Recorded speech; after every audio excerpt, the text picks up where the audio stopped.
Hello guys, in this video I'm gonna show you how to play Pokemon TCG Pocket on MacBook.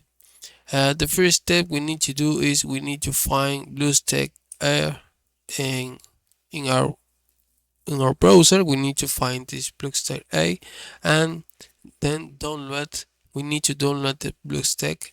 Once we have download the BlueStack, right here you can see that once we open the installer, this page will pop up.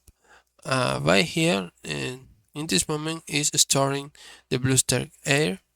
Once we have opened the BlueStack Air, we need to find uh, the game. We need to find the game in the Google Play Store. Right here, we need to click System App, and right here we're gonna click Play Store.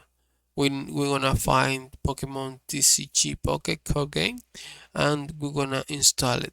Once we install this application, we're gonna play it, and right here you can play your Pokemon game. It's really easy to do. I hope this video was helpful. Please comment and subscribe.